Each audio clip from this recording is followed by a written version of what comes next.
What's going on, Dodgers Nation? Doug McCain here. You can follow me on Twitter and Instagram at DMac_LA. We've got a big update on Tony Gonsolin and a clear picture on the Dodgers postseason rotation. We're going to dive into that in just a second, but quick reminder for all the latest Dodgers news, rumors, hype videos, breakdowns, interviews, and more all season long. Be sure to hit that subscribe button, hit that notification bell, and if you really want to support the channel, smash that like button. And as always, I'm with your takes down below in the comments section. Today's Dodgers Nation question of the day. On a scale of 1 to 10, how much confidence do you have in Tony Gonsolin in the postseason? What would your starting rotation be for the postseason for the Dodgers 1 through 4? How do you feel about Tyler Anderson? Let me know down below. And for all latest Dodgers news, head over to DodgersNation.com. Fasten those couch seatbelts, Dodgers Nation. It's almost go time. The postseason is fast approaching, and one of the biggest questions the Dodgers face heading into October is who will be their starting rotation. Now, the Dodgers starters for games 1 and 2 are set in stone. You can write this in granite. It's going to be Julio Urias in game 1,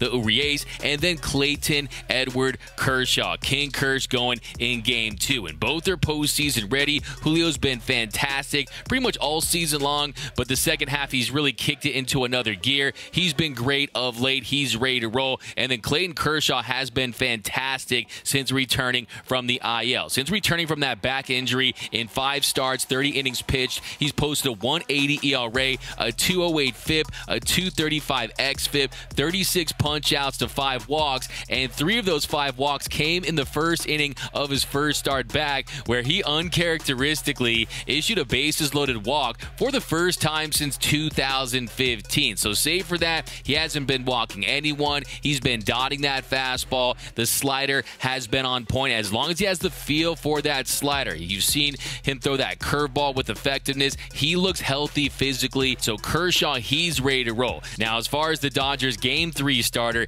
it's most likely going to be Tyler Anderson. Tyler, the outs creator, he's been fantastic all season long. One of the best, most productive pitchers in the league this year at $8 million, an absolute bargain, an absolute steal. And a few days ago, Dave Roberts told reporters Tyler is going to start. I don't know what game, but he's earned it. He deserves it. And last night, you saw him give up that single to Will Myers there in the first. The Padres get 2 runs, and then he was perfect from then on. He ends up retiring 16 straight batters. He leaves after 6 innings of work, throwing just 71 pitches. That changeup is filthy. The way he has that vertical movement, he changed the grip on it. You see the spin axis, the fastball, the way he locates it, the cutter. As long as he has the feel for that changeup and that cutter, his bread and cutter, he's going to be effective. And yes, you do have a little bit of a concern because he hasn't been in these situations, but like I've been saying all along, I've heard a lot of people use this, but I was the first to say it. He's got that dog in him, that X-dog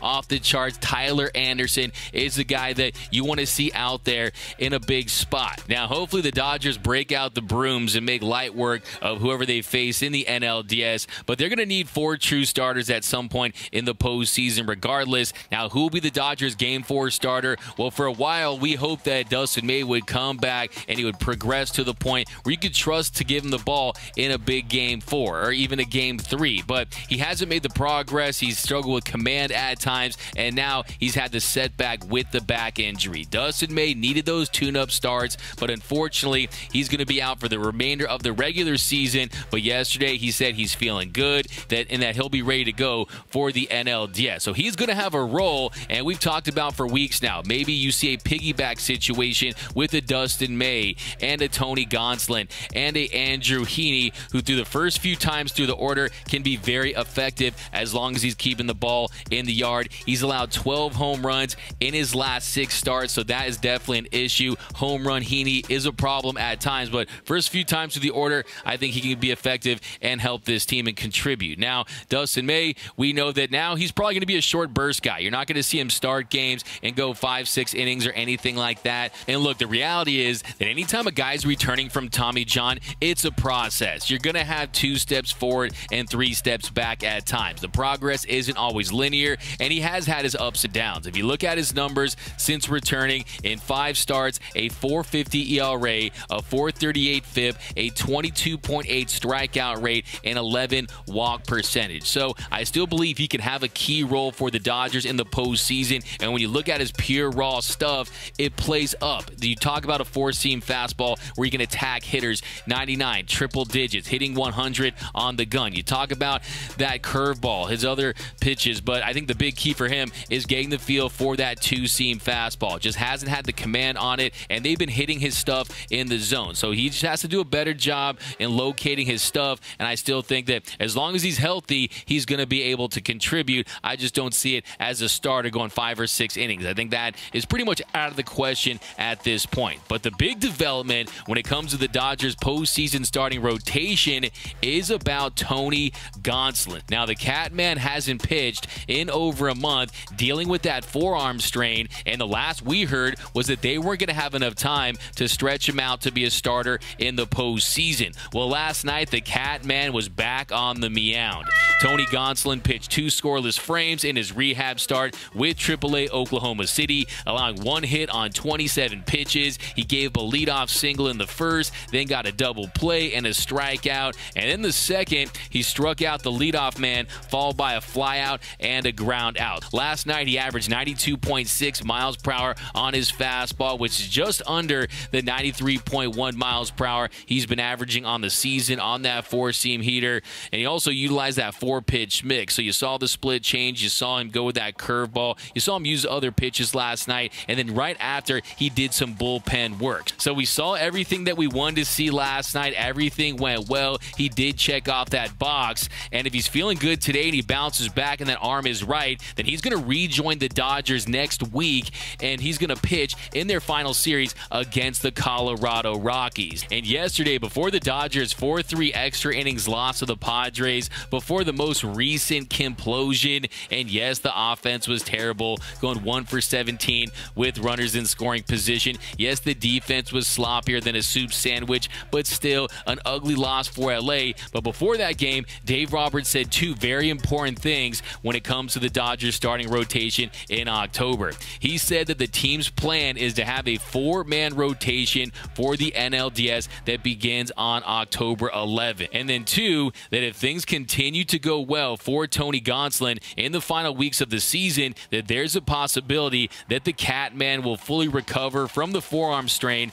and be ready to start games in October. So that would be massive for this Dodgers rotation. If you could count on Tony Gonsolin to give you at least 4 innings, 75 pitches, or anything beyond that, that would go a long way to solidifying this rotation, because he's been fantastic this season.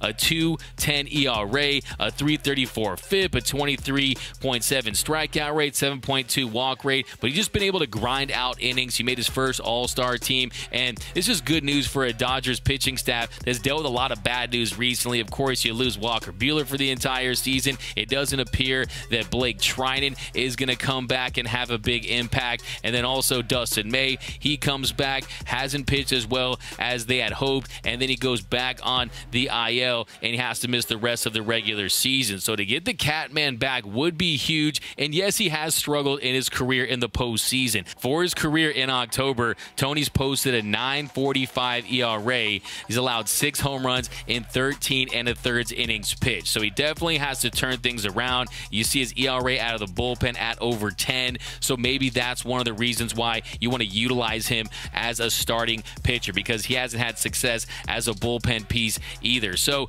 hopefully Tony Gonsolin has grown to the point where you're not thinking about his numbers in the past. He wasn't utilized properly. He had a 16-day layoff in the 2020 postseason. So this time around, respecting the fact that he has to go out there with the routine and not have a massive drop-off, I think that's going to bode well for the Catman. You've also just seen him grow as a pitcher. The way he attacks the zone, he pounds that strike zone now. You see him pitch to contact more, trust that defense. So having Tony Gonsolin back in the fold could be huge for this Dodgers starting rotation. But let me know down below in the comment section, what are your thoughts on Tony Gonsolin returning? Do you trust him as a starting pitcher for the Dodgers? And on a scale of 1 to 10, how much do you trust him? Let me know down below. And then also, what would be your starting rotation for the Dodgers in the postseason 1 through 4? I'm going Julio Urias in Game 1, Clayton Kershaw in Game 2, Tyler Anderson in Game 3, and if he's healthy, Tony Gonsolin in Game 4. Now, you'd probably think to yourself, if he's healthy, why wouldn't you just want to see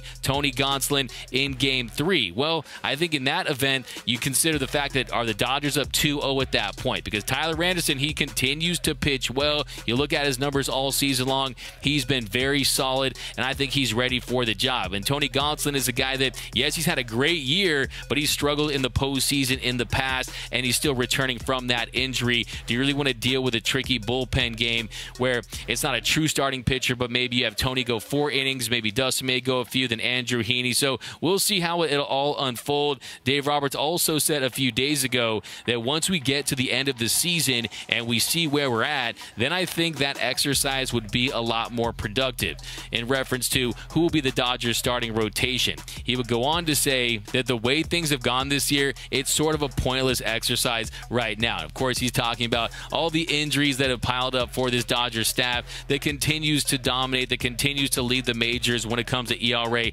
and run prevention. But let me know down below in the comment section, on a scale of 1 to 10, what is your trust level in Tony Gonsolin for the postseason, and what would your starting rotation be? Let me know down below. My name is Doug McCain. You can follow me on Twitter and Instagram at DMac_LA. For all latest Dodgers news, rumors, hype videos, interviews, breakdowns, and more all season long, be sure to hit that subscribe button, hit that notification bell, and if you want to see us post even more Dodgers content, smash that like button. And until next time, think blue, bleed blue, and I'm out.